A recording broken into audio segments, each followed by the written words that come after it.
Hello friends, Arvind HD official में आप सभी का स्वागत है। तो आज का जो हमारा टॉपिक है वह है वैदिक सभ्यता। तो आज हम लोग वैदिक सभ्यता के बारे में पढ़ेंगे और इसको एकदम डिटेल से कवर करेंगे। ये जो नोट्स हैं आपको टेलीग्राम चैनल पे मिल जाएंगे, जहाँ से आप इन्हें डाउनलोड कर पाएंगे। एकदम शॉर्ट फॉर्म में बिल्कुल नोट्स तैयार किए गए हैं, एकदम लुसेंट का निचोड़ है। चलिए वीडियो को शुरू करते हैं।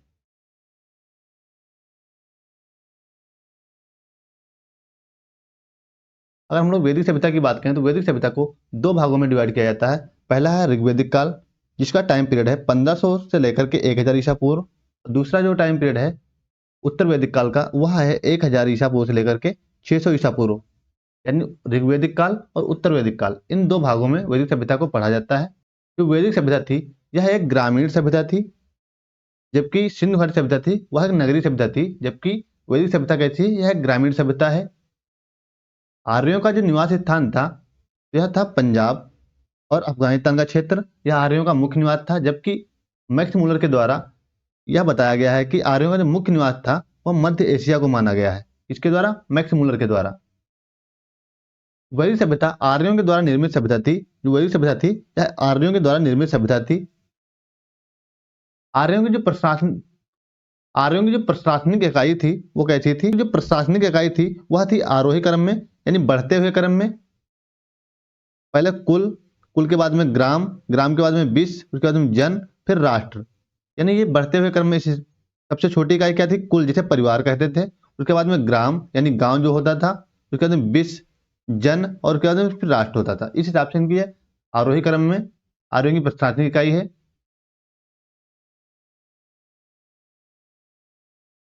वैदिक सभ्यता में कुछ प्रमुख अधिकारी हुआ करते थे जिनके माध्यम से शासन चलाया जाता था। तो ये प्रमुख थे पुरोहित और सेनानी। ये दो अधिकारी होते थे, प्रमुख अधिकारी होते थे उस समय के। जिसमें पुरप नाम का जो अधिकारी होता था यह दुर्गपद होता था, यानी जो दुर्ग का पूरा पति होता था वो कौन सा होता था? पुरप नामक अधिकारी होता था। और जो वशिष्ठ और विश्वामित्र थे, वशिष्ठ कौन थे? तो ये रूढ़वादी थे, और जबकि विश्वामित्र उदार पुरोहित थे। ये भी एग्जाम में क्वेश्चन पूछा जा सकता है। और आप लोग ये ध्यान करके रखिए कि यूपीएसआई और यूपीपी की वैकेंसी आ चुकी है। इसका नोटिफिकेशन अप्रैल के लास्ट तक आ जाएगा। इस पर कौन होता था? तो यह होता था जनता के गतिविधियों का अधिकारी होता था, जिसे गुप्तचर कहते थे। और वाजपद जो होता था यह गोचर भूमि का अधिकारी होता था, यानी जो गायों के चरने के लिए भूमि होती थी उसका अधिकारी होता था, उसे कहा जाता था वाजपद। यह गोचर भूमि का अधिकारी होता था। और एक उग्र नामक अधिकारी होता था, यह अपराधियों को पकड़ने का कार्य करता था। इसका काम होता था अपराधियों को पकड़ना, जो अपराध करते हैं लोग उनको पकड़ने का काम किसका होता था? उग्र नामक अधिकारी का। इस पर कौन होता था? तो यह गुप्तचर होता था, यानी जनता की गतिविधियों का अधिकारी। पुरोहित और सेनानी प्रमुख अधिकारी होते थे। पूरक नामक जो अधिकारी होता था वो दुर्गपद होता था। और वाजपद नामक अधिकारी गोचर भूमि का अधिकारी होता था। भागदूह नामक जो अधिकारी होता था यह राजस्व कर एकत्र करने वाला अधिकारी होता था। जो राजस्व कर एकत्र किया जाता था वह भागदूह नामक अधिकारी के द्वारा किया जाता था। ये नोट आपको टेलीग्राम चैनल पे मिल जाएंगे, वहां से हम इसे डाउनलोड कर पाएंगे। इसके बाद में देखते हैं राजा को सलाह देने के लिए कुछ संस्था बनाई जाती थी। तो वो संस्था होती थी दो, एक होती थी सभा, दूसरी होती थी समिति। जो सभा होती थी या श्रेष्ठ लोगों की संस्था होती थी, इसमें उच्च लोग होते थे, उच्च वर्ग के जो लोग होते थे अधिकारी वर्ग के, वो किसमें रहते थे? श्रेष्ठ लोग होते थे, ये सभा में रहते थे। और जो समिति होती थी या आम जनता या सामान्य जनता के द्वारा जो इसमें चुने गए अधिकारी लोग होते थे वो किसमें रखे जाते? सामान्य। जो सामान्य जनता होती थी वो किसमें रहती थी? वो समिति के द्वारा चुने जाते थे। तो सभा और समिति का जो मुख्य कार्य होता था यह राजा को सलाह देने का कार्य होता था। इनका जो अध्यक्ष होता था इन सभा का और समिति का, उसे क्या कहा जाता था? उसे ईशान कहा जाता था। इसका जो अध्यक्ष होता था सभा और समिति का, उसे ईशान कहा जाता था।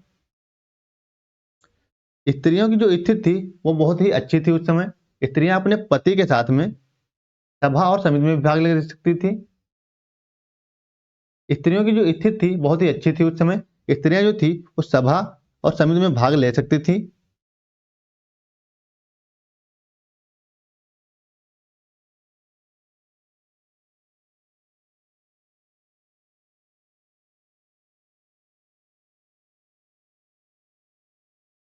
आर्यों आर्यों का जो समाज था वो पितृ सत्तात्मक था, यानी जो परिवार का मुखिया होता था वो पिता होता था, जिसकी सबसे छोटी इकाई होती थी परिवार, जिसे कुल भी कहा जाता था।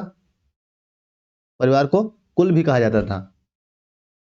परिवार का मुखिया पिता होता था, यानी जो पितृसत्तात्मक समाज होता था उसमें जो परिवार का मुखिया होता था वो पिता होता था, जिसे कुलप भी कहा जाता था। यानी पिता को क्या कहा जाता था? पिता को कुलप भी कहा जाता था। तो आप याद रखिए, एग्जाम में क्वेश्चन पूछा गया है।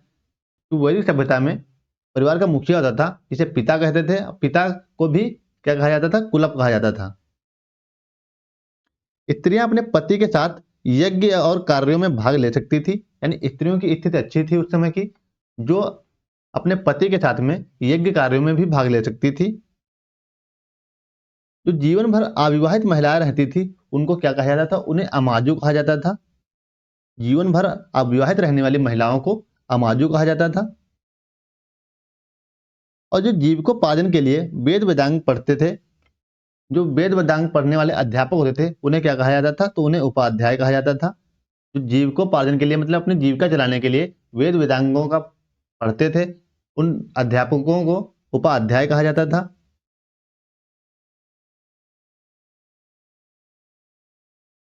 पेय पदार्थ होता था, तो आर्यों का जो मुख्य पेय पदार्थ होता था वह होता था सोमरस, जो विशेष अवसर पर पिया जाता था। जैसे कोई विशेष पार्टी होती थी इनकी, जैसे उसी समय इनको ये लोग पीते थे, जो एक खास प्रकार की वनस्पतियों द्वारा बनाया जाता था। प्रिय पशु उनका होता था, तो प्रिय पशु जो उनका था वो घोड़ा था। आर्यों का जो प्रिय पशु था वो घोड़ा था। और जबकि प्रिय देवता की अगर बात करें तो उनके सबसे प्रिय देवता इंद्र थे। आर्यों के द्वारा मनोरंजन के साधन जो थे तो वो थे संगीत, रथ दौड़ और घुड़दौड़। ये आर्यों के प्रमुख मनोरंजन के साधन थे। आर्यों का जो मुख्य व्यवसाय की अगर बात करें तो आर्यों का जो मुख्य व्यवसाय था वह था पशुपालन। और कृषि कैसा था? कृषि गौण कार्य था। जबकि मुख्य व्यवसाय पशुपालन था, दूसरा कौन था? कृषि गौण कार्य था। आर्यों के द्वारा 3 प्रकार के वस्त्रों का उपयोग किया जाता था। आर्य जो थे वो 3 प्रकार के वस्त्र पहनते थे: वास, अधिवास और ऊसड़ी। वास शरीर को ढकने के लिए होता था, और वास के ऊपर पहनने वाला जो वस्त्र होता था उसे अधिवास कहते थे, इससे गमछा और वगैरह। ऊसड़ी जो होता था यह गर्म यानी ऊनी वस्त्र होता था, जो ठंडक आदि से बचाने का कार्य करता था। जबकि अंदर पहने जाने वाले कपड़ों को क्या कहते थे? उन्हें नीवी कहा जाता था।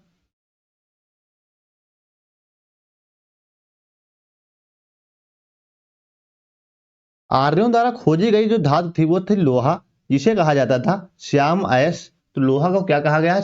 श्याम अयस कहा गया है आर्यों के द्वारा। आर्यों के द्वारा खोजी गई धातु थी, आर्यों के द्वारा जो खोजी गई धातु थी वह थी लोहा, जिसे श्याम अयस कहते थे।